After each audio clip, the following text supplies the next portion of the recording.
जिसकी जितनी संख्या भारी होगी उसकी उतनी हिस्सेदारी होगी, लेकिन उसने षड्यंत्र करके लोकतंत्र को धनतंत्र में बदल दिया। पैसे वाले लोग ही ग्राम प्रधान से लेकर सांसद तक बनते हैं। आप देखो, गरीब का बेटा नहीं बन सकता।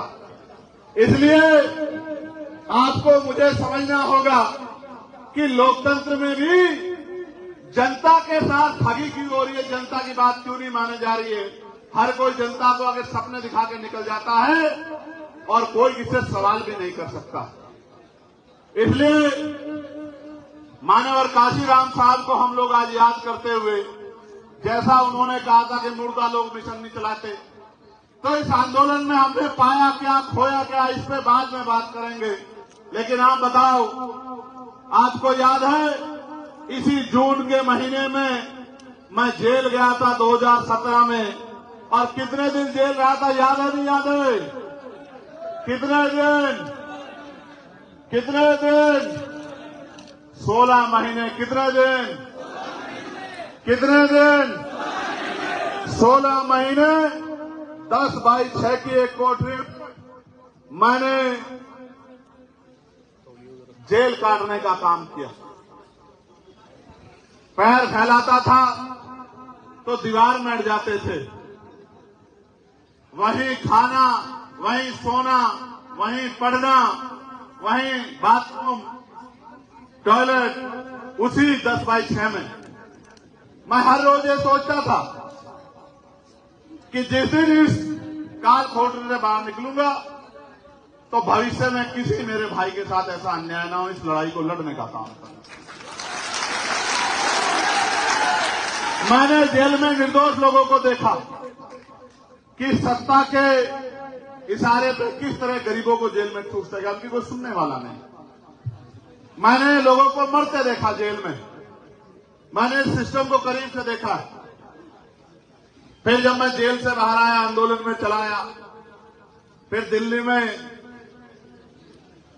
गुरु घर तोड़ दिया गया, 5 लाख लोग इकट्ठा हुए, 96 लोगों को फिर जेल जाना पड़ा। 2 महीने से ज्यादा फिर मैं जेल में रहा, देश की सबसे बड़ी जेल में, तिहाड़ में। फिर एनआरसी का आंदोलन हुआ।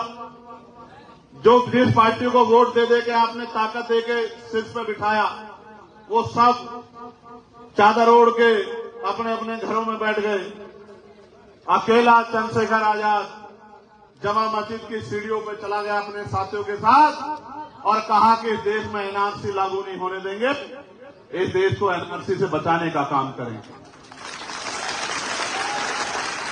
जब मैं दिल्ली में बंद था,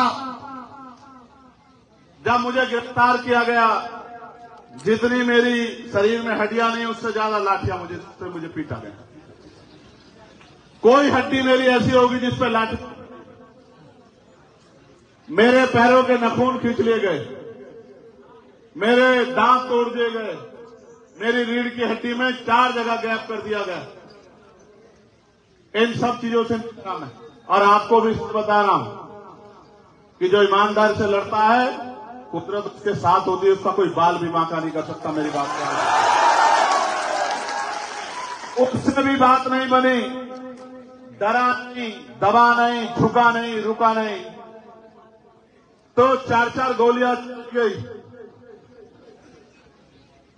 एक गोली यहां लगी, फिर वे महापुरुषों के आशीर्वाद से, माओ बहनों के आशीर्वाद प्यार से, आप भाइयों के सहयोग से फिर बच गए। अब उनको ये पता लग गया कि ये मरने वाला नहीं, इसका जन्म मरने के लिए नहीं हुआ है, इसका जन्म कुछ करने के लिए हुआ है, और ये इसको रोकना आसान नहीं है। इसको किसी तरह से डिस्टर्ब करते रहो, परेशान करते रहो। उनको ये नहीं पता, मेरे पिताजी ने मुझसे कहा था कि चंद्रशेखर, जिसके जीवन में कोई लक्ष्य नहीं होता उसका दुनिया में आना जाना खराब होता है। आज मैं आपको अपना लक्ष्य बता देना चाहता हूं। किसी का लक्ष्य होता है कि इसको प्रधानमंत्री बनना है, किसी का लक्ष्य होता है उसको मुख्यमंत्री बनना है, किसी का सांसद विधायक मंत्री बनना, किसी का IAS IPS बनना। और मेरा एक ही लक्ष्य है कि जब तक इस देश में समानता नहीं आती, जब तक इस देश के गरीब भूखे समाज को मान सम्मान का जीवन नहीं मिलता, जब तक इस देश में गरीब वर्ग पे और इस देश की महिला पे अत्याचार नहीं रुकता, यानी कि जब तक संविधान का राज पूर्ण रूप से स्थापित नहीं होता, यानी कि जब तक